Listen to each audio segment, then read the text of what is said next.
Car accident के बाद doctor के दिमाग में ये बात बैठ गई कि मेरी याददाश्त तो चली गई है, लेकिन मुझे बहुत साफ साफ याद है कि कौन कौन सी औरतें मुझे मिलने आई थी। वह देश का एक मशहूर न्यूरोलॉजिस्ट है, फिर भी उसे पूरा यकीन है कि मैंने कोई बहुत जरूरी बात भूल रखी है। सच कहूं तो वह अपनी बात को हर हाल में सही साबित करने में माहिर है।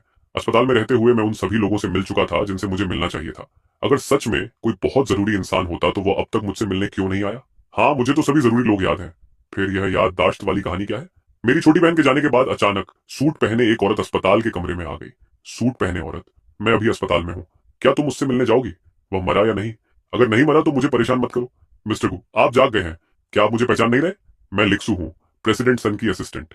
प्रेसिडेंट सन? आपको कुछ भी याद नहीं?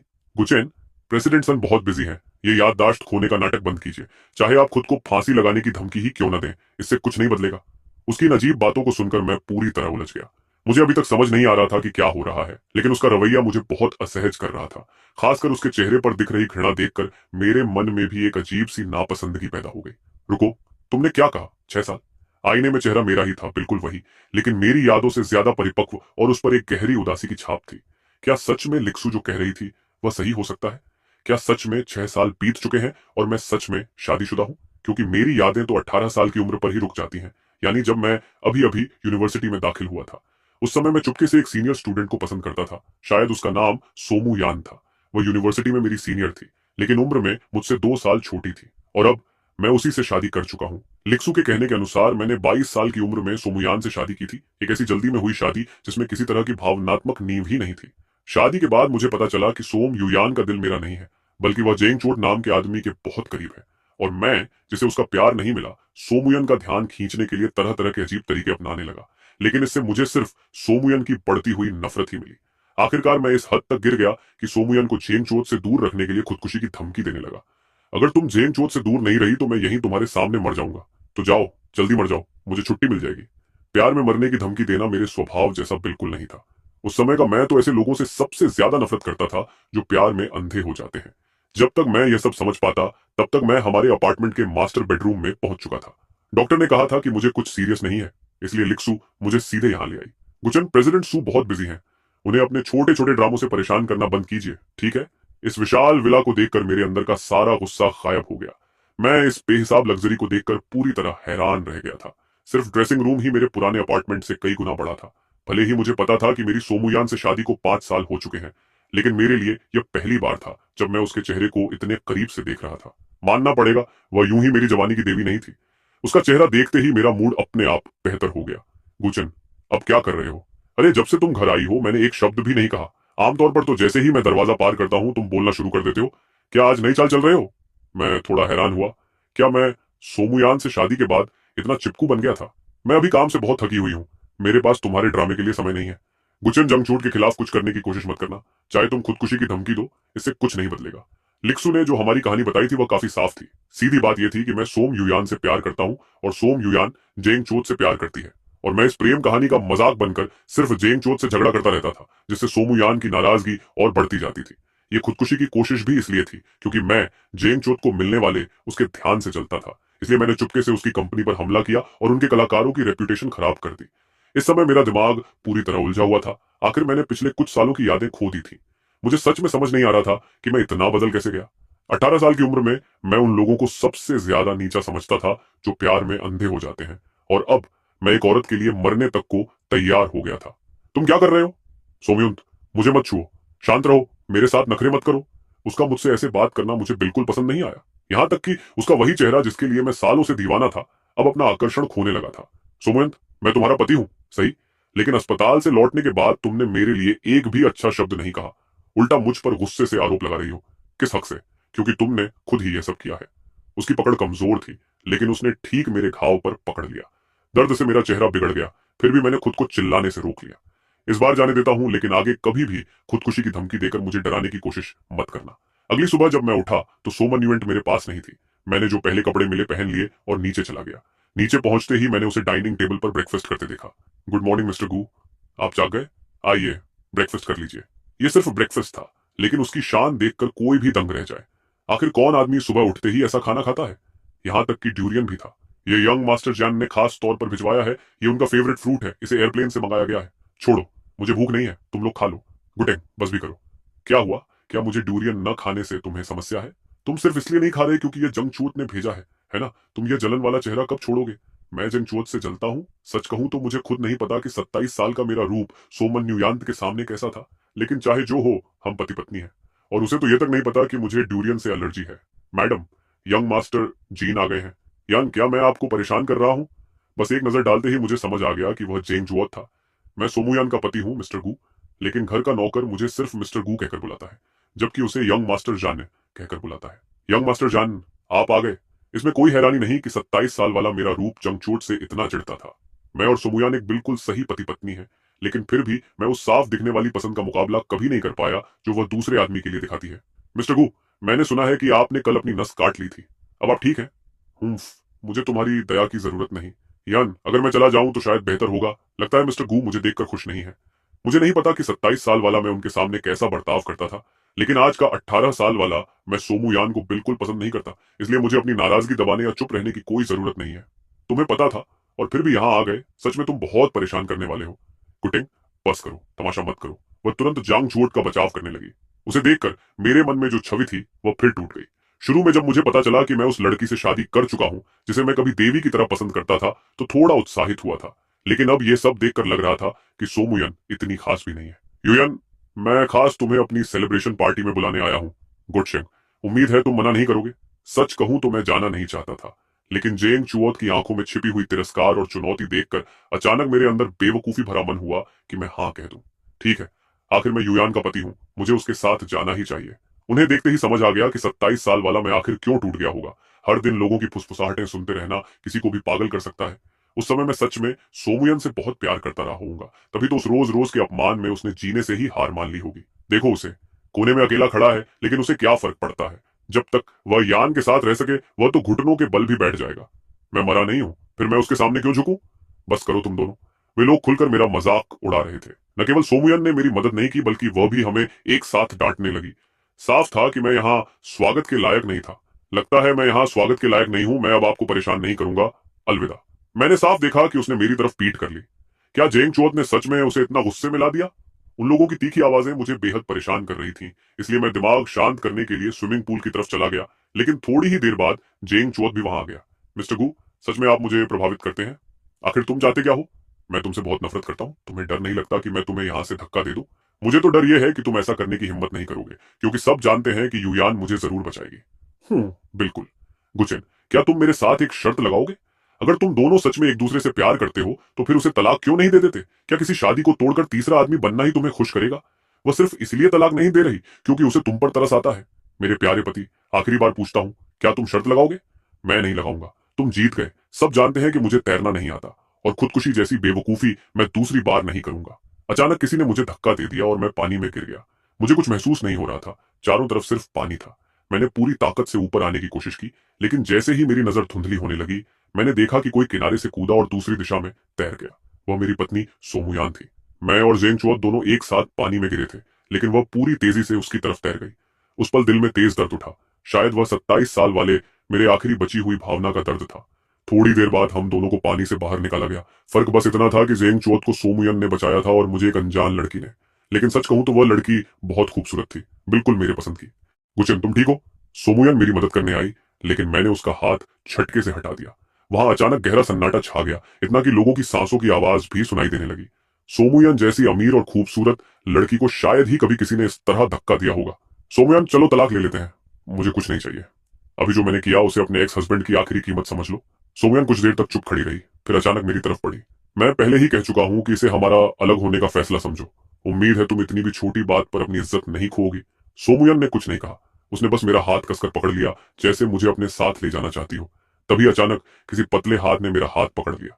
यान, वह अभी अभी डूबने वाला था, उसके साथ इतना सख्त मत बनो। ये वही लड़की थी जिसने मुझे पानी से बचाया था। वह भी पूरी तरह भीगी हुई थी और उसके अंदर एक अलग ही आकर्षण था।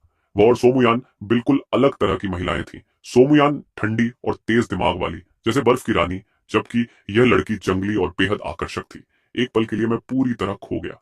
YZXAN, वह मेरा पति है। तुम्हें मुझे सलाह देने का क्या हक है? अजीब बात है, अभी तो मैंने उसे कहते सुना कि वह तुमसे तलाक चाहता है, और वैसे भी मैंने अभी तुम्हारे पति की जान बचाई है। तुम्हें मुझे धन्यवाद देना चाहिए। मैं तुम्हें सिग्यो प्रोजेक्ट की पूरी जिम्मेदारी दे दूंगी, लेकिन जेन और मेरे बीच के मामले में दखल मत दो। जिग्याओ प्रोजेक्ट बहुत बड़ा मौका था। यान ने इसे सीधे वाई जान को दे दिया। ये कई अरब की कीमत वाला प्रोजेक्ट था। यहां तक कि जीन परिवार को भी इसमें सिर्फ थोड़ा हिस्सा मिला था। लेकिन यान ने पूरी जिम्मेदारी वाईजेड को दे दी। रिसेप्शन से निकलने के बाद सोम युयान मुझे एक होटल के कमरे में ले गई। उसने मेरा हाथ पकड़ रखा था और मुझे गर्म पानी से नहाने के लिए कह रही थी। सोम युयान, क्या तुम बाहर जा सकती हो? तुम मेरे पति हो, तुम्हें देखते रहने में भला क्या बुरा है? जब मैं बाथटब में आराम करते करते लगभग उठने ही वाला था, तभी अचानक सोमन युयान अंदर आ गई। मुझे समझ नहीं आया कि वह क्या करने वाली है, इसलिए मैं घबरा कर तुरंत उछल पड़ा। गुचैन, अच्छा हुआ तुम ठीक हो। तुम्हें पता है तुमने मुझे कितना डरा दिया था। बस कीजिए मिसेस सू, थोड़ा तो अपनी इज्जत का ख्याल रखिए। साफ साफ वाई ध्यान ने मुझे बचाया था। सोमन युयांत को ऐसी बातें कहने का क्या हक है? मैं कभी नहीं भूलूंगा वह पल जब झेंग चुअत और मैं एक साथ पानी में गिरे थे और वह उसकी तरफ भागी थी। भले ही मैंने पिछले 5 सालों की यादें खो दी हों, लेकिन उस पल मेरे दिल में अपने आप दर्द उठा। शायद वह 27 साल वाले मेरे आखिरी जज्बात थे जो लड़ रहे थे। वह जानती थी कि मुझे तैरना नहीं आता, फिर भी उसने पहले जेंग चुओ को बचाया।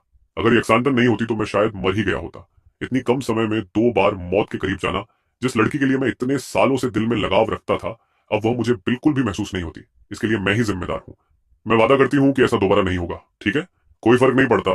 तलाक के बाद तुम जिसे चाहो बचाना, मुझे कोई मतलब नहीं। मुझे पता है तुम गुस्से में हो, लेकिन बात वैसी नहीं है जैसी तुम सोच रहे हो। और जहां तक तलाक की बात है, मैं राजी नहीं हूँ। तुम्हारे राजी ना होने से क्या फर्क पड़ता है सोमनुयांत? मैं कह रहा हूँ कि यह तलाक होगा, बस होगा।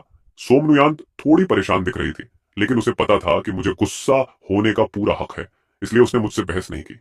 कमरे में आने के बाद उसने मुझे फिर से कसकर पकड़ लिया और छोड़ने को तैयार नहीं हुई। थोड़ा सो जाओ, सुबह इस बारे में बात करेंगे। ठीक है सोमनुयंत, मुझे छोड़ो। मुझे मजबूर मत करो कि मैं ताकत इस्तेमाल करूं। मुझे नहीं पता कि 27 साल वाला मैं कितना दयनीय था, लेकिन इतना सब होने के बाद भी वह सोचती है कि वह मुझे मना लेगी। अगर तुम्हें नींद नहीं आ रही तो कुछ और कर लेते हैं। नहीं, क्या मैंने तुम्हें चोट पहुंचा दी? उस पल उसकी आंखों में घबराहट देखकर मुझे एक पल को लगा कि शायद उसे सच में मेरी परवाह है, लेकिन मैंने तुरंत उस भ्रम को दिमाग से निकाल दिया। जो औरत यह तक नहीं सोचती कि मैं जिंदा रहूंगा या मर जाऊंगा, वह मेरी चोटों की परवाह कैसे करेगी? कहां दर्द हो रहा है, जल्दी बताओ। अचानक सोमन लुयन ने मेरे कसकर बंद हाथ को देखकर हैरानी से देखा। उसे हमेशा लगता था कि मैं नाटक कर रहा हूं, उसने कभी नहीं सोचा था कि यह सच भी हो सकता है। गुचन, तो ये सब सच था? अब खुश हो? तुम्हें यह सब करने की इजाजत किसने दी? क्या तुम्हें अब भी मेरी परवाह है? अभी कुछ देर पहले तुम मुझे डूबते हुए देख रही थी और कुछ नहीं किया। मेरी बात सुनकर उसके चेहरे पर चोट जैसा भाव आया। मैंने उसकी काली आंखों की पुतलियां हल्की सिकुड़ती हुई देखी। अभी मत हिलो, मैं डॉक्टर को बुलाती हूँ। थोड़ी देर बाद जेंगचुओ डॉक्टर के साथ आ गया। उसने पूछा, गुचेन, तुम ठीक हो? डॉक्टर ने कहा, उसे कुछ नहीं हुआ, तुम घर जाकर आराम करो, यहाँ तुम्हारी जरूरत नहीं है। चेंगचुओ बोला, लेकिन मुझे बुरा लग रहा है। आखिर मेरी वजह से ही तुम लगभग मिस्टर चिन को डूबने दे रहे थे। हूफ, क्या शानदार अभिनय है। तुम अपना रोल बहुत अच्छे से निभाते हो। अफसोस उस समय मैंने रिकॉर्ड नहीं किया, नहीं तो अगर सोमन युयान सुन लेती कि तुमने मुझे अभी क्या कहा, तो पता नहीं वो क्या सोचती। गुचेन, चुप रहो। अच्छा आराम करो। अगर समय मिला तो मैं कल फिर मिलने आऊंगा। चले जाओ। और अगर हो सके तो तलाक के कागज भी साथ ले आना। अगर तुम नहीं बनवाओगे तो मैं वकील से बनवा लूंगा। तुम्हारी दौलत इतनी बड़ी है कि अगर तुम खुद करोगे तो झंझट कम होगा और तुम्हें यह भी नहीं लगेगा कि मुझे तुम्हारी संपत्ति चाहिए। गुचन, मैं तलाक नहीं दूंगी, ये बात दिमाग से निकाल दो। मैंने अपना फोन उठाया और पहले अपनी जन्मतिथि से पासवर्ड डालने की कोशिश की, लेकिन फोन नहीं खुला। फिर मैंने कुछ और नंबर आजमाए जो मैं अक्सर इस्तेमाल करता हूं, फिर भी नहीं खुला। आखिर में मैंने सोमनुयांत की जन्मतिथि डाली और फोन तुरंत खुल गया। मेरे मुंह से कड़वी हंसी निकल गई और मैंने तुरंत पासवर्ड बदलकर अपनी जन्मतिथि रख दी। अगले दिन मैंने उसका इंतजार नहीं किया और सीधे एक सैंड को फोन किया। हेलो, मैं गुचन बोल रहा हूँ, क्या तुम मेरे साथ एक ड्रिंक के लिए मिल सकती हो? आप मुझसे क्यों मिलना चाहते हैं मिस्टर गू? मैं तुम्हारा शुक्रिया अदा करना चाहता हूँ। आखिर कल तुमने मेरी जान बचाई थी। ठीक है, पास वाले कैफे में मिलते हैं। मैं अभी आ रही हूँ। ठीक है, मैं भी आता हूँ। बुरा नहीं मिस्टर गू, आप अब भी समय के पाबंद हो। मैं खास तौर पर तुम्हारा धन्यवाद करने आया हूँ। आखिर तुमने मेरी जान बचाई थी। जो चाहो ऑन ऑर्डर कर लो। मुझे लगता है तुम पहले से बहुत अलग हो गए हो। अच्छा, कैसे? मैं नहीं चाहता था कि लोगों को पता चले कि मैंने अपनी याददाश्त खो दी है, और मुझे यह भी नहीं पता कि मेरा और एकसंत का रिश्ता क्या है। कल की स्थिति देखकर तो यही लगता है कि हम ज्यादा करीब नहीं है। शायद कल के डर की वजह से। गुचन, तुम्हें क्या हो गया है? हम सालों से एक दूसरे को जानते हैं। अगर कुछ है तो मुझसे कह सकते हो। गुचन, तुम बिल्कुल पहले जैसे नहीं रहे। जब से तुम अस्पताल से लौटे हो तुम पूरी तरह बदल गए हो। ये सब सोमन्युयांत की वजह से है। तुम भी देख सकती हो कि मैं बदल गया हूं, लेकिन उसे कुछ नजर नहीं आता। ये शादी अब बिल्कुल बेकार हो चुकी है। गुचन, क्या तुम सच में युयान से तलाक लेना चाहते हो? कल जो हुआ उसके बाद क्या तुम्हें नहीं लगता कि यह तलाक के लिए काफी वजह है? पहले तुम उसके लिए पागल थे। मुझे कभी नहीं लगा था कि तुम सच में तलाक की बात करोगे। जब तुम और सोमू शादी कर रहे थे तब तुम हर समय उसके साथ ही रहते थे। वह जहां जाती तुम वहीं होते। कोई भी औरत उसके पास आती तो तुम्हें बर्दाश्त नहीं होता था, और जेन चुअत की तो बात ही अलग है। क्या मैं सच में इतना पागल था मिस वाई? इतना भी मत बढ़ा चढ़ाकर कहो, लेकिन हाँ, तुम बहुत ज्यादा अधिकार जताने वाले थे और तुम्हारे अंदर आत्मविश्वास भी बहुत कम था। फिर भी भले ही युयान तुम्हें तुच्छ समझती दिखती थी, उसने कभी सच में तुम्हें छोड़ने का फैसला नहीं किया। शादी के बाद तुमने अपने सारे पुराने दोस्तों से मिलना छोड़ दिया, खासकर लड़कियों से। आखिर हम यूनिवर्सिटी के दोस्त थे, हमने बहुत कुछ साथ झेला था। भले ही मेरा इजहार मोहब्बत सफल नहीं हुआ, लेकिन हमारी दोस्ती तो बची थी। और तुमने अचानक सब रिश्ते तोड़ दिए। अगर ऐसा है तो इसका मतलब तुम मुझे बहुत अच्छी तरह जानती हो। उसे मुझे इतने विस्तार से बताते सुनकर मेरी आंखें चमक उठी। मैंने अपनी याददाश्त खो दी है और मुझे मौजूदा हालात की ठीक से समझ नहीं है, लेकिन उसके साथ बात करना शायद सब समझने का सबसे आसान तरीका होगा। मैं नहीं चाहता कि सोमन युयान को पता चले कि मैंने अपनी याददाश्त खो दी है, वरना चीजें बहुत जटिल हो जाएंगी। समय तेजी से गुजरता गया। भले ही मैंने ये बात साफ साफ नहीं कही थी, फिर भी वाई जेड एक्स को शायद समझ आ गया था कि मैं किसी परेशानी में हूं। उसने मुझसे ज्यादा सवाल नहीं किए, बस पिछले 2 सालों में मेरी हालत कैसी रही वह सब बताती रही। यह सुनकर मैं थोड़ा भावुक हो गया। मैं यकीन ही नहीं कर पा रहा था कि 27 साल की उम्र में मैं किसी से इतना प्यार कर सकता था। तभी किसी ने कहा, अरे ये तो गुचैन है, वह भाईजान के साथ क्या कर रहा है? मुझे याद है मैंने तुमसे कहा था कि मुझे पसंद नहीं कि तुम उसके इतने करीब रहो। मैंने जवाब दिया, हम तलाक लेने वाले हैं, इसलिए मैं क्या करता हूं ये तुमसे बिल्कुल भी जुड़ा नहीं है। कल तुमने मेरे पति को बचाया था और उसके लिए मैं तुम्हें प्रोजेक्ट 11 दे चुकी हूँ। ये तुम्हारा धन्यवाद है, इसलिए तुम्हें उससे अकेले मिलने की जरूरत नहीं। मैंने अपने बगल में रखे सोफे के हैंडल को कसकर पकड़ लिया। ऐसा लगा जैसे ये बात मैंने पहले भी कहीं सुनी थी। अचानक मैंने सिर उठाकर उसकी तरफ देखा। मेरी आंखें पूरी तरह लाल हो चुकी थी। मुझे याद आ गया। मेरे दिमाग में एक साफ तस्वीर उभरी। सोमनुयांत, मैं बस बाहर थोड़ी देर के लिए जा रहा हूँ। उसने उस दिन मुझसे कहा था, क्या यह तुम्हारा मामला है? उस दिन वह काम के लिए बाहर गया था और देर से लौटा था। मैंने पूछा था वह कहाँ था, और उसने मुझे उसी तरह छिड़कर जवाब दिया था। और अब मैं उसके ही शब्द उसी को लौटा रहा था। मैं जेंग चुओत से मिला था, लेकिन जैसा तुम सोच रहे हो वैसा कुछ नहीं है। हमारे परिवार कई सालों से एक दूसरे को जानते हैं, इसलिए कुछ बिजनेस संबंध होना स्वाभाविक है। लेकिन मैं उससे अपने संपर्क कम कर रही हूँ। चाहो तो यकीन कर लो। मैंने कहा, बस करो, इतना प्यार दिखाने का नाटक मत करो। अगर तुम्हें कल की घटना के कारण अपराध बोध है और तुम हमारी शादी बचाना चाहती हो तो इसकी कोई जरूरत नहीं है। अगर सच में पछतावा है तो तलाक के कागज पर साइन कर दो, और जब साइन करो तो थोड़ा ज्यादा पैसे देना, वही ज्यादा असली माफी होगी। उस दिन के बाद सोमनुयान और मैं फिर से पूरी तरह अलग हो गए। मैं सच में समझ नहीं पा रहा था कि जब वह जेंग चुओत से प्यार करती है और मुझे सहन भी नहीं कर पाती, तब भी वह तलाक क्यों नहीं चाहती। क्या तलाक वही नहीं है जो उसे चाहिए? तभी वाई जेड एक्स ने पूछा, गुचैन, इसका क्या मतलब है? तुम बिना बताए यहाँ शिफ्ट हो गए? मैंने कहा, हम तलाक लेने वाले हैं, इसलिए एक साथ रहना ठीक नहीं। जल्दी से तलाक के कागज तैयार करो। मैं अभी अपना सामान खोल ही रहा था कि दरवाजे पर दस्तक हुई। मुझे लगा कोई डिलीवरी होगी, इसलिए मैंने जल्दी से दरवाजा खोल दिया। लेकिन सामने सोमनुयांत खड़ी थी और मुश्किल से अपना गुस्सा रोक रही थी। मैंने हैरानी से पूछा, तुम यहाँ क्या कर रही हो? रुको, तुम्हें कैसे पता चला कि मैं यहाँ रहता हूँ? सोमन्युएंट तेज कदमों से अंदर आई, कमरे को देखा और तुरंत गुस्से में फट पड़ी। गुचन, क्या तुम सच में ऐसे छोटे और घटिया घर में रहना पसंद करोगे, सिर्फ इसलिए कि मुझसे झगड़ा जारी रख सको? मैंने शांत होकर कहा, सोमन्यांत, क्या तुम्हें लगता है कि मैं नाटक कर रहा हूँ? मैं सच में तलाक चाहता हूँ। क्या यही तुम नहीं चाहती थी? वह मुझे ऐसे देखने लगी जैसे मैं दुनिया का सबसे बेवकूफ इंसान हूँ। उसने नरमी से कहा, अच्छा, अब नाराज होना बंद करो, घर चलो। मैं वादा करती हूँ कि ऐसा दोबारा नहीं होगा। मैंने सिर हिलाया, कोई जरूरत नहीं, बस तलाक का समझौता तैयार करो। उसने कहा, क्या तुम सच में मुझसे इतना नाराज हो? मैंने जवाब दिया, मैं पहले ही कह चुका हूं, मैं मजाक नहीं कर रहा।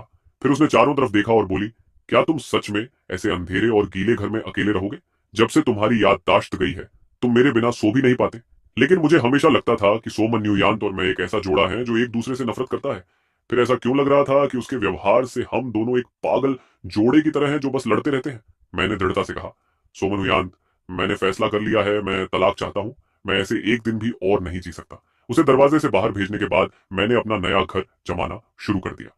ऑफिस में मैं लगभग सब काम पकड़ चुका था, लेकिन अभी भी मुझे बहुत कुछ सीखना था, इसलिए मुझे खुद को अपडेट करने के लिए बहुत समय देना पड़ रहा था। एक शाम काम से लौटकर मैंने अपना फोन खोला ही था कि जेम्स चुओ की पोस्ट की हुई एक फोटो सामने आ गई।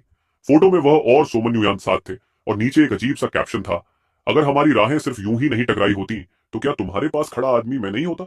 मैं हंस पड़ा। साफ था कि वह इशारा कर रहा था कि सोमन्युएंट और मेरे बीच प्यार नहीं है और एक दिन वह मुझसे तलाक लेकर उसके पास आ जाएगी। मैंने उस पोस्ट को लाइक किया और नीचे 1.99 लिखकर कमेंट किया, फिर तुरंत उसे डिलीट कर दिया।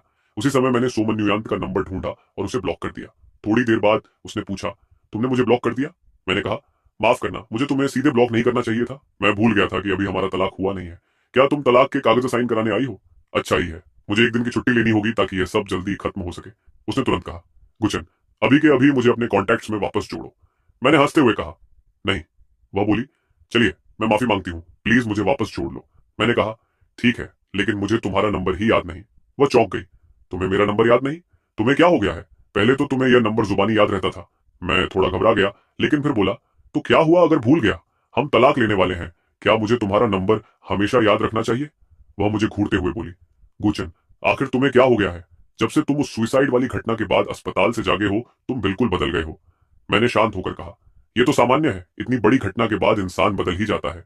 क्या तुम्हें उम्मीद थी कि मैं पहले की तरह तुम्हारे पीछे पीछे छोटे कुत्ते की तरह घूमता रहूंगा? सोमनुयान ने मुझे ध्यान से देखा और उसकी आंखों में हल्की धमकी की चमक दिखाई दी। उसने मेरी बातों को पूरी तरह अनदेखा करते हुए अचानक मेरा फोन छीन लिया और उसे खोलने की कोशिश की, लेकिन पासवर्ड गलत निकला। उसने हैरानी से पूछा, तुमने पासवर्ड बदल दिया? मैंने कहा, हाँ तो? उसने कहा, पहले तुम्हारा पासवर्ड मेरा जन्मदिन था। मैंने कहा, सोमयुयान, मेरा फोन वापस दो, मुझे काम पर जाना है। वह बोली, आज छुट्टी ले लो, अगर चाहो तो मैं तुम्हारे लिए पूरी कंपनी खरीद सकती हूँ। यान ने कई और पासवर्ड डालने की कोशिश की, हमारी शादी की तारीख, लेकिन वह भी गलत निकला। उसने होंठ भींचे और फिर मेरे जन्मदिन को पासवर्ड की तरह डालने की कोशिश की। इस बार पासवर्ड सही था।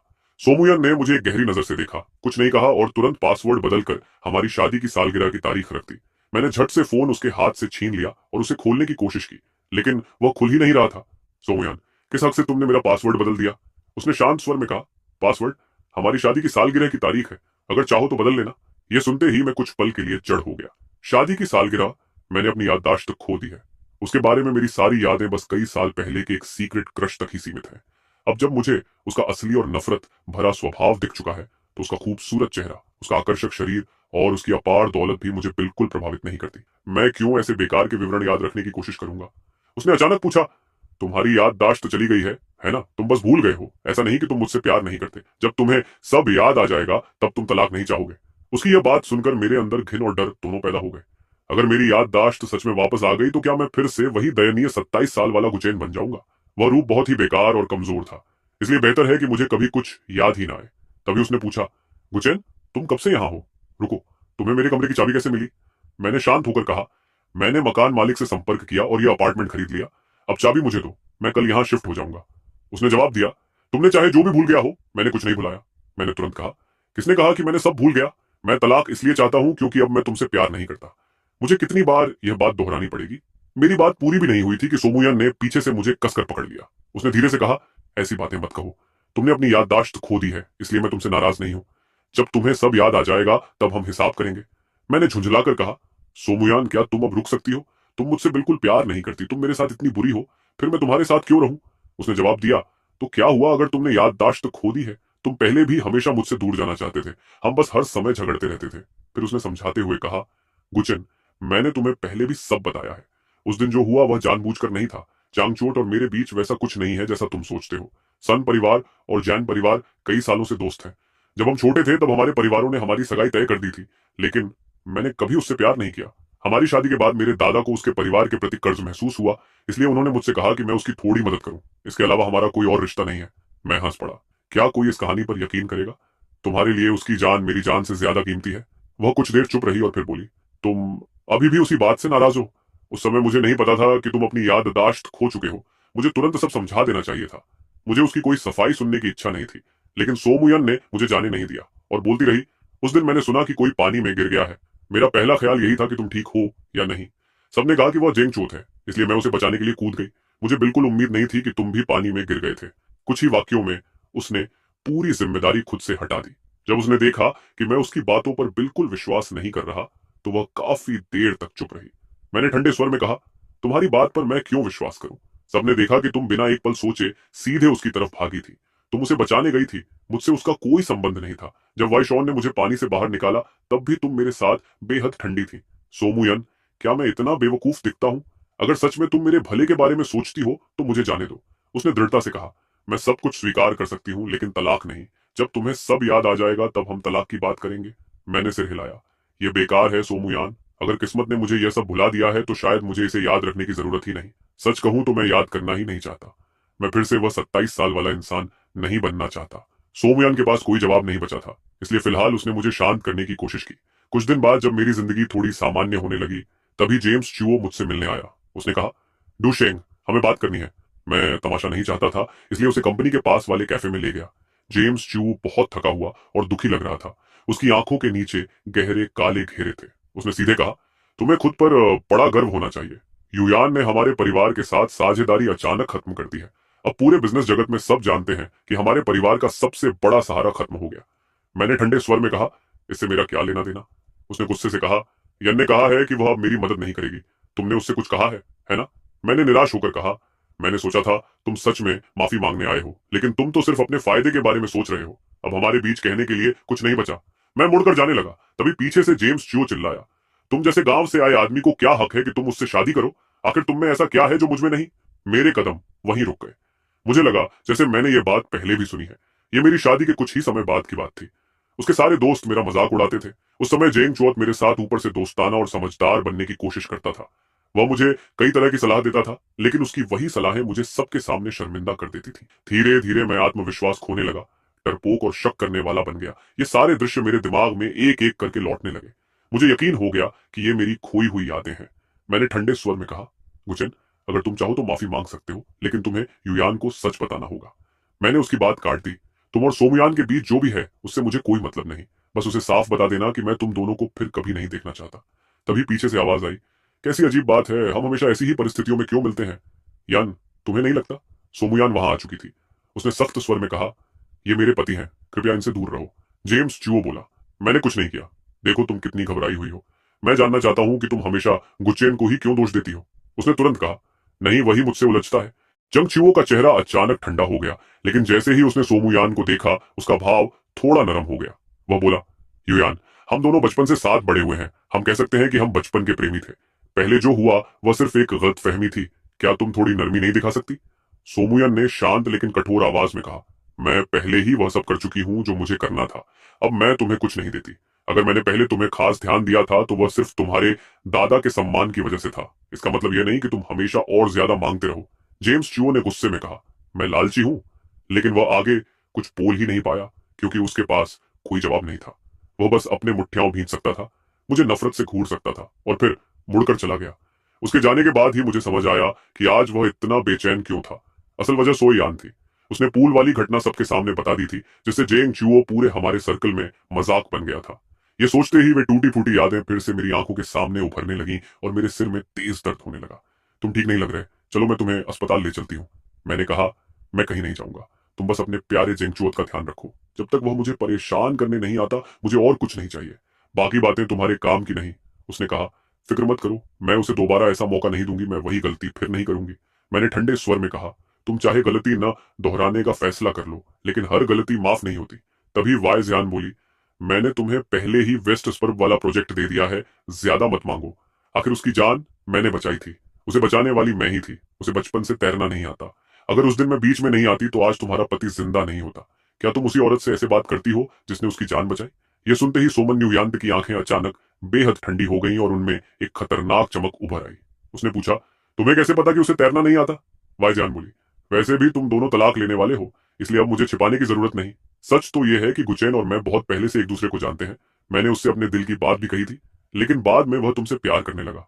गुचैन, अगर तुम्हें लगता है कि तुमसे गलती हुई है तो मैं तुम्हें एक दूसरा मौका दे सकती हूँ। ये सुनते ही सोमन न्यूयांत तुरंत उसकी तरफ झपटी और दोनों औरतें आपस में बुरी तरह लड़ने लगी। मैंने सोमन न्यूयांत को पहले कभी इतना भावुक या गुस्से में नहीं देखा था। वह आमतौर पर बहुत ठंडी रहती थी। मैंने औरतों को लड़ते हुए भी कभी नहीं देखा था, इसलिए मैंने उन्हें रोकने की कोशिश नहीं की। मैं मुड़कर सीधे कंपनी वापस चला गया, लेकिन मुझे उम्मीद नहीं थी कि सोमन न्यूयांत मुझसे भी तेज होगी। जब मैं ऑफिस बिल्डिंग के नीचे पहुंचा तो सन यूयन पहले से ही वहां खड़ी थी। उसके चेहरे पर हल्की उदासी थी, लेकिन मुझे देखते ही उसकी आंखें चमक उठी। उसने कहा, चिंता मत करो, मुझे सच में चोट नहीं लगी। मैंने तुरंत कहा, किसने कहा कि मैं तुम्हारी चिंता कर रहा हूं? गलत फहमी मत पालो। उसने कहा, मैं शाम को तुम्हें लेने आऊंगी। मैंने झुंझलाकर कहा, मैंने कहा था कि मैं तुमसे तलाक चाहता हूं। इस बात में कौन सा शब्द तुम्हें समझ नहीं आता? उसने शांत होकर कहा, अभी तुम्हें याददाश्त नहीं है, इसलिए तुम मेरे लिए अपने असली जज्बात भूल गए हो। जब तुम्हें सब याद आ जाएगा, सब ठीक हो जाएगा। मैंने कहा, और मैं अपनी याददाश्त वापस क्यों पाना चाहूंगा? सिर्फ इसलिए कि तुम कहती हो कि तुम्हारा और जंगचोट का कुछ नहीं था, या इसलिए कि अगर मुझे सब याद आ गया तो मैं फिर पहले जैसा बेबस और कमजोर बन जाऊंगा? उसने धीरे से कहा, मैं ऐसा नहीं सोचती। उसे देखकर अचानक मुझे एक अजीब सी बेबसी महसूस हुई। मैंने कहा, सोमयुयान, शादी के बारे में मेरी हमेशा एक कल्पना थी। मैं सोचता था कि मैं किसी दयालु और अच्छी औरत से शादी करूंगा, लेकिन मैंने कभी नहीं सोचा था कि मेरी पत्नी ऐसी होगी। और मान लो कि सच में तुम्हारा और जेंगचो का कुछ नहीं है, तब भी तुमने एक पत्नी के तौर पर अपने फर्ज कभी पूरे नहीं किए, इसलिए इस शादी को जारी रखने की मेरे पास कोई वजह नहीं है। चलो तलाक लेते हैं। मैंने जो कुछ भी दिल में था एक ही सांस में कह दिया, और वह सब दिल से निकला था। उस पल मुझे लगा जैसे सोमुयान की आंखों में कुछ टूट गया हो। मैं बिना उसकी तरफ देखे मुड़ गया। उस दिन के बाद मैंने सोमुयान के बारे में कोई खबर सुनने से इनकार कर दिया। इस दुनिया में लोग हमेशा ताकतवर की चापलूसी करते हैं और कमजोर को दबाते हैं। जब उन्हें हमारी हालत का पता चला तो वे मुझसे तरह तरह की बातें निकालने की कोशिश करने लगे। कुछ लोग मेरा पक्ष लेने का नाटक करने लगे, लेकिन मैंने सबको अनदेखा किया और अपने काम में लग गया, उस दिन का इंतजार करते हुए जब सोमुयान आखिरकार तलाक के लिए मान जाएगी। शाम को काम खत्म होने का समय हुआ तो मैं थोड़ा खिंचकर उठा।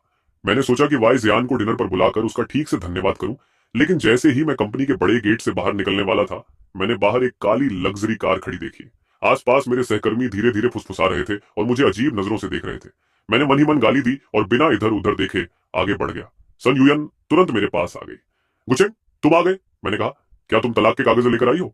उसने सवाल का जवाब नहीं दिया और जेब से कार की चाबी निकाल ली। देखो, तुम्हें पसंद है? ये नया हमर मॉडल है। मैंने तुरंत कहा, मुझे पसंद नहीं। मैंने ऐसा कहा जरूर, लेकिन सच ये था कि चाबी देखते ही अंदर कहीं हल्की सी प्रतिक्रिया हुई। सोमुयान ने मुझे जबरदस्ती कार में बैठाया और रात होने तक ड्राइव करती रही। जब मुझे ठीक से होश आया तो मैं एक रेस्टोरेंट में बैठा था। उसने कहा, मेरे साथ डिनर करो। मैंने कहा, अगर मैं तुम्हारे साथ डिनर करूं तो क्या तुम तलाक मान लोगी? सोमुयान काफी देर तक चुप रही, फिर बोली, अगर तुम मेरे साथ डिनर नहीं करोगे तो मैं तलाक नहीं दूंगी। मैंने कहा, यह तुमने खुद कहा है। डिनर बहुत शानदार था, जैसे हर चीज बहुत ध्यान से तैयार की गई हो। वहां रेड वाइन थी, मोमबत्तियां थी और तरह तरह के ताजे फूलों की सजावट थी। खाने की सजावट भी बहुत रोमांटिक थी। मैं बिना किसी भावना के जल्दी जल्दी खाना खाता रहा। मैं खत्म कर चुका हूं, अब जा रहा हूं। सोमुयान ने धीरे से पूछा, गुचैन, क्या तुम्हें याद नहीं आज कौन सा दिन है? मैंने कहा, कौन सा दिन? उसने कहा, आज हमारी शादी की सालगिरह है। मुझे इसका बिल्कुल भी याद नहीं था। मैंने बहुत कोशिश की, लेकिन मुझे याद नहीं आया कि हम पहले इसे कैसे मनाते थे। मैंने कहा, अच्छा है, इसे हमारा आखिरी डिनर समझ लेते हैं। मैं समझ सकता था कि वह चीजों को ठीक करना चाहती है, लेकिन सच में मुझे नहीं लगता था कि इस शादी में बचाने जैसा कुछ है। माफी जैसा कुछ बुदबुदाकर मैं बाथरूम की तरफ चला गया। आईने में खुद को देखते हुए मैंने खुद से कहा कि अब पीछे नहीं हटना। जब मैं शांत होकर वापस लौटने वाला था, तभी मैंने सोन युयान को अपनी तरफ आते देखा। उसने कहा, चाहे जो हो, प्लीज मुझे याद करने की कोशिश करो।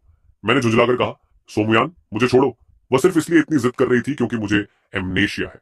उसे लगता है कि अगर मुझे सब याद आ गया तो मैं तलाक नहीं ले पाऊंगा। मैंने ठंडे स्वर में कहा, यह बेकार है, मैं खुद को जानता हूं। चाहे अभी मेरी याददाश्त गई हो और इसलिए मैं तुमसे प्यार न करता हूं, लेकिन मुझे यकीन है कि अगर मुझे सब याद भी आ गया तो भी मैं तलाक ही लूंगा। उसने धीरे से कहा, तुम मुझसे बहुत प्यार करते हो। हम दोनों एक दूसरे से बहुत प्यार करते हैं। तुम बस भूल गए हो, बस इतना ही। गुचैन, तुम ठीक हो?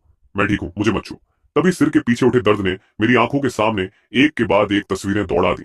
शादी का वह चुंबन, जानचू का बढ़ाया हुआ गिलास, मेरे ससुर के हाथ से जमीन पर टूटता चाय का कप और उनके वे तिरस्कार भरे चेहरे। ये टुकड़े पहले धुंधले थे, फिर तेज होते गए, साफ होते गए और अचानक पूरी यादों में बदल गए। हाँ, अब मुझे सब याद आ गया। हमारी पहली बार, हम कैसे साथ आए, हमारी शादी कैसे हुई और जान चोट की वजह से हम कैसे टूटते चले गए। मुझे यह भी याद आ गया कि कैसे उन्होंने मेरा मजाक बनाया था, कैसे मुझे अपने ही ससुराल वालों के सामने अपमान सहना पड़ा था। वह सारी पीड़ा एक ही पल में वापस लौट आई। उन सबको याद करते ही मेरा दिल इतना दुखा कि जैसे सुन्न पड़ गया हो। अब समझ आया कि मैं सब क्यों भूलना चाहता था, क्यों मुझे कुछ भी याद नहीं था। तो यही वजह थी, ये यादें इतनी दर्दनाक थी। क्या हुआ गुचैन? मैंने उसे घूरते हुए कहा, सोमुयंत, तुम मुझे गिन दिलाती हो। मैंने उसकी आंखों में देखते हुए अपनी छाती पकड़ी और वहीं जमीन पर बेहोश होकर गिर पड़ा। जब होश आया तो मैं अस्पताल के बिस्तर पर लेटा था। वही डॉक्टर था जो पिछली बार था। वह मेरी पुतलियां देख रहा था। सोमुयन बिस्तर के किनारे बैठी थी, उसके हाथ कसकर जकड़े हुए थे। मुझे जागते ही उसने तुरंत डॉक्टर को बुलाया। डॉक्टर, ये जाग गया है। डॉक्टर ने पूछा, अब कैसा महसूस कर रहे हैं? उसने कहा, कोई गंभीर बात नहीं, ये बस एक भावनात्मक झटके का असर है। इसके दिमाग में छोटा सा हेमेटोमा था, लेकिन उस झटके से वह भी खत्म हो गया। अब सब ठीक है, बस आराम कीजिए। सोमुयन ने घबराकर पूछा, तुम्हें चोट कब लगी? तुमने मुझे बताया क्यों नहीं? मैंने ठंडे स्वर में कहा, इसका कोई मतलब नहीं सोमनुयंत, चलो तलाक लेते हैं।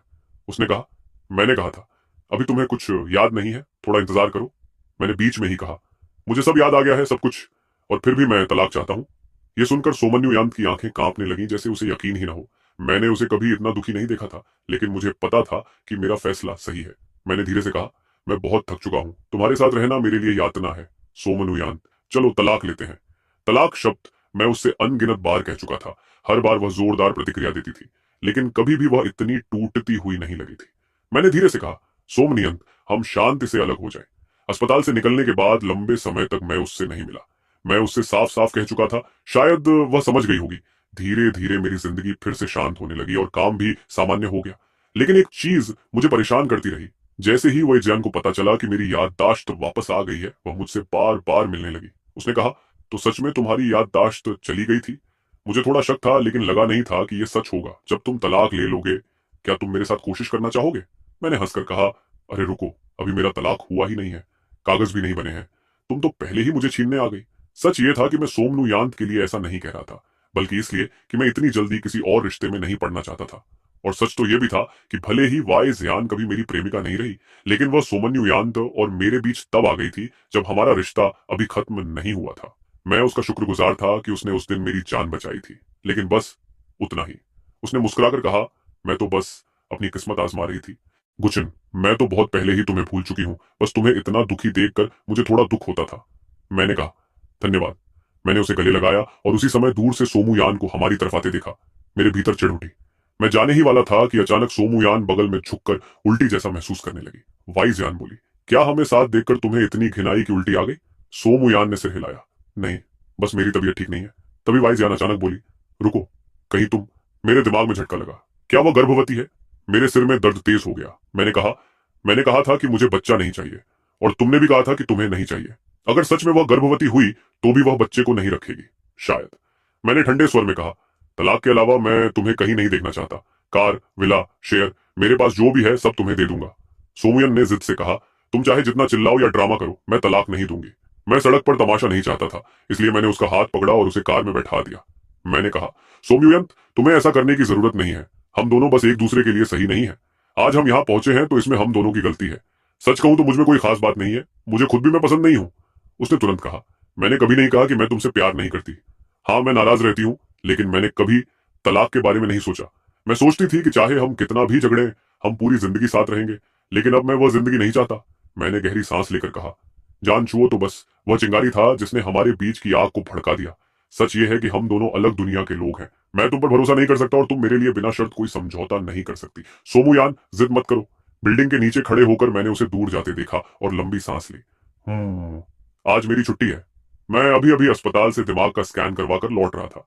रिपोर्ट हाथ में लेकर घर जा रहा था कि अचानक सड़क पर मुझे एक आदमी दिखा जिसे देखे बहुत समय हो गया था। उसने पूछा, गुचन, तुम्हारे हाथ में क्या है? मैंने ठंडे स्वर में कहा, तुम्हें उससे क्या? मैं सतर्क हो गया था क्योंकि आज जानचुआ बिल्कुल पागल जैसा लग रहा था। उसने कहा, तुम्हें पता है एक्सू को लगता है कि वह तुम्हारे बच्चे से गर्भवती है। मैंने गुस्से में कहा, तुम्हें क्या हक है यह सब कहने का? मैं और यूयान बचपन से साथ बड़े हुए हैं, हम बचपन के दोस्त हैं। तुम तो बाद में आए, तुमने उसे मुझसे छीन लिया। किस हक से, किस हक से? मैंने एक कदम पीछे लिया। मैं उससे बेकार की बहस नहीं करना चाहता था। उसने चीख कर कहा, तुम सोचते हो सोमनुयान सब संभाल लेगी? मेरा मजाक मत उड़ाओ। तुम जानते हो उसने जीन परिवार के साथ सारे रिश्ते तोड़ दिए हैं और मुझे पूरे समाज में हंसी का पात्र बना दिया है। ये सब तुमने उसे बताया है ना? तुमने कहा कि मैंने जानबूझकर तुम्हारे रास्ते में रुकावटें डाली, कि वही कांच वाला कमरा मैंने चुना था ताकि तुम्हें वहां फंसा सकूं। ये सब तुमने किया और अब डरते हो कि सच सामने आ जाएगा। मुझे पहले से पता था कि यह तुम ही थे। सोमन युयान, बस करो। तभी मैंने एक बेबस चीख सुनी। उम्मीद की हुई दर्द कभी आया ही नहीं। जब मैंने आंखें दोबारा खोली तो देखा कि सोमयुंत मेरे सामने आकर खड़ी हो गई थी। उसके पेट से बहुत खून बह रहा था और उसका चेहरा बिल्कुल पीला पड़ चुका था। ये पक्का कर लेने के बाद कि मैं ठीक हूं तो उसने धीरे धीरे अपनी आंखें बंद कर ली। मैंने घबरा कर कहा, सोम युयान, अब और मत बोलो। मैं तुम्हें मरने की इजाजत नहीं देता। सुन रही हो? अगर इस बार मेरी किस्मत खराब हुई तो तुम विधवा बनकर अपनी नई जिंदगी शुरू कर सकती हो। तलाक लेने की जरूरत नहीं पड़ेगी। कम से कम हम हमेशा पति पत्नी ही रहेंगे। मैंने तुरंत कहा, ऐसी बेवकूफी भरी बातें मत करो। तभी डॉक्टर ने कहा, कृपया बाहर इंतजार कीजिए। मैं घबराहट में चिल्लाया, यूनिंग? शायद पहली बार मैं इतना घबरा गया था। मुझे सच में डर लग रहा था कि कहीं उसे कुछ हो न जाए। जिन भावनाओं को मैं समझता था कि बहुत पहले खत्म हो चुकी हैं, वे अचानक वापस उमड़ आई। उसी पल मुझे एहसास हुआ कि मेरे दिल में उसके लिए भावनाएं कभी खत्म ही नहीं हुई थी, बस दबा दी गई थी। मैं फिर से चोट नहीं खाना चाहता था, इसलिए उसे भूलने की कोशिश कर रहा था। ऑपरेशन थिएटर की लाल बत्ती लगातार जलती रही और मैं बाहर कुर्सी पर बैठकर इंतजार करता रहा। उस समय मेरे आसपास की कोई भी चीज मायने नहीं रखती थी। तभी अचानक सोमयुंत की माँ भागती हुई आई। उन्होंने घबराकर पूछा, मैडम सू, अब उसकी हालत कैसी है? मैंने कहा, माफ कीजिए आंटी, अभी सही स्थिति पता नहीं है, वह आईसीयू में है। यह सुनकर सोम परिवार की माँ ने ऊपर देखा और लगभग बेहोश होते होते बची। फिर उन्होंने खुद को संभाला और मुझसे कहा, यहीं रुको। मुझे लगा वो मुझे डांटेंगी, लेकिन उन्होंने कुछ नहीं कहा। थोड़ी देर बाद मैंने देखा कि वह जानचूओं को बालों से पकड़कर घसीटते हुए मेरी तरफ फेंक रही थी। वह चिल्लाई, यही है जिसने ये सब किया, है ना? फिर गुस्से में बोली, हरामी, अगर मेरे बच्चे को कुछ हुआ तो मैं तुम्हें कभी माफ नहीं करूंगी। जान छुओ बोला, मादाम, ये सब गुचेन की गलती है। अगर उसकी वजह से ये सब न होता तो यूयान कभी घायल नहीं होती। वह और भी गुस्से में बोली, तुम सोचते हो मैं तुम्हें ऐसे ही जाने दूंगी? गुचेन मेरा दामाद है, अगर तुम उसे नुकसान पहुंचाओगे तो मैं तुम्हें भी नहीं छोड़ूंगी। मैं हैरान रह गया, क्योंकि मैं हमेशा सोचता था कि वह मुझे पसंद नहीं करती। जान छुओ बोला, मडाम, पहले तो आप मुझे बहुत पसंद करती थी। उन्होंने ठंडे स्वर में कहा, क्योंकि पहले मैं अंधी थी। तुमने जो कुछ किया है मुझे सब पता है। तुम्हारे दादा के सम्मान में हमने कुछ नहीं कहा, लेकिन मुझे उम्मीद नहीं थी कि तुम और भी नीचे गिर जाओगे। अगर यूयान को कुछ हुआ तो तुम्हें जिंदगी में एक पल की भी शांति नहीं मिलेगी। अगर उसे जरा भी नुकसान हुआ तो मैं पूरे जान परिवार को उसके साथ दफना दूंगी। उनकी बातें मैं लगभग सुन ही नहीं रहा था। मेरी नजर सिर्फ ऑपरेशन थिएटर के दरवाजे पर थी और मैं बस यही दुआ कर रहा था कि सोमुयान बच जाए। अचानक ऑपरेशन थिएटर की लाइट बंद हो गई और मेरी आंखों में उम्मीद चमक उठी। डॉक्टर बाहर आए और हम दोनों एक साथ उनके पास दौड़े। डॉक्टर ने कहा, घाव सिल दिया गया है, बाकी अब सब कुछ उसकी जीने की इच्छा पर निर्भर करेगा। सोम युयान को वीआईपी कमरे में निगरानी के लिए भेज दिया गया। उसकी माँ और मैं दोनों साथ अंदर गए। उनकी आंखें लाल थीं। उस सख्त चेहरे के पीछे अब सिर्फ एक माँ की चिंता थी। उन्होंने धीरे से कहा, मुझे तुमसे नाराजगी है, लेकिन मैं जानती हूं कि असली गलती जंचुआ की है। मैंने कहा, माँ चिंता मत कीजिए, चाहे कुछ भी हो मैं युयान का ख्याल रखूंगा। उन्होंने कहा, मुझे तुम्हारे तलाक के बारे में पता है। पहले मैं तुम्हें पसंद नहीं करती थी, लेकिन मैंने कभी तुम्हारे रास्ते में रुकावट नहीं डाली। गुचेन, आत्मविश्वास तुम्हें खुद बनाना होगा। अगर तुम खुद का सम्मान नहीं करोगे तो कोई और क्यों करेगा? सोम परिवार की यही एक बेटी है, इसलिए उसके माता पिता अक्सर उसके फैसलों का सम्मान करते हैं। उन्होंने पहली बार मुझसे इतनी सच्चाई से बात की थी। फिर बोली, अब सब डॉक्टरों पर छोड़ दो और इंतजार करो कि युयान कब जागेगी। तुमने पूरी रात जागकर बिताई है, घर जाकर आराम कर लो। मैंने कहा, कोई बात नहीं, मैं अभी जवान हूं, आप पहले आराम कर लीजिए। बाद में जब मेरी आंख खुली तो मैं अस्पताल के उसी कमरे में दूसरे बिस्तर पर लेटा था जहां सोमुयान थी। उसकी मां मुझे जागते देखकर खुश हो गई और पूछा, अब कैसा महसूस कर रहे हो? कहीं दर्द तो नहीं? मैंने कहा, काफी बेहतर। क्या मैं बहुत देर तक सोया? उन्होंने कहा, नहीं, डॉक्टर ने कहा तुम थकावट से बेहोश हो गए थे, इसलिए आराम जरूरी था। फिर अचानक बोली, और एक बात, युयान गर्भवती है, क्या तुम्हें पता था? मैं नहीं चाहता था कि किसी को यह पता चले। अगर सोम परिवार को पता चल जाता कि सोम युयान मेरे बच्चे की मां बनने वाली है तो वे उसे हर हाल में बच्चे को रखने के लिए मजबूर करते। आखिर उन्हें एक वारिस चाहिए। और अगर हम तलाक लेते तो वे बच्चे की कस्टडी के लिए मुझसे लड़ते। उनकी ताकत और दौलत के सामने मेरी जीत की कोई उम्मीद नहीं थी। उन्होंने कहा, तुम्हारे और युयान के बीच क्या होता है उसमें मैं नहीं पढ़ना चाहती, लेकिन बच्चे के बारे में डॉक्टर ने कहा है कि जब तक मां सुरक्षित है बच्चा भी सुरक्षित है। जब यान जागेगी तो वह यह बच्चा जरूर रखेगी। हम चाहते हैं कि यह बच्चा एक स्थिर परिवार में बड़ा हो। मैंने कहा, मां, इस बारे में बाद में बात करेंगे, अभी सबसे जरूरी है कि युयान जागे। उन्होंने मेरे कंधे पर हाथ रखकर कहा, गुचेन, युयान ने तुम्हारे साथ अन्याय किया है, लेकिन वह तुमसे सच में प्यार करती है। बस वह अपने भाव व्यक्त करना नहीं जानती। चिंता मत करो, चाहे कुछ भी हो, सन परिवार तुम्हारी रक्षा करेगा। यही युयान भी चाहती। उनके जाने के बाद कमरे में सिर्फ मैं और सोम एन युयान रह गए। मैं उसे चुपचाप देखता रहा। उसका चेहरा शांत था, लेकिन दिल में भारीपन था। फिर अचानक बच्चे के बारे में सोचकर मेरे अंदर गुस्सा भर गया। मैंने धीमे से कहा, सोमयुंत, मुझे याद है तुमने कहा था कि तुम्हें यह बच्चा नहीं चाहिए।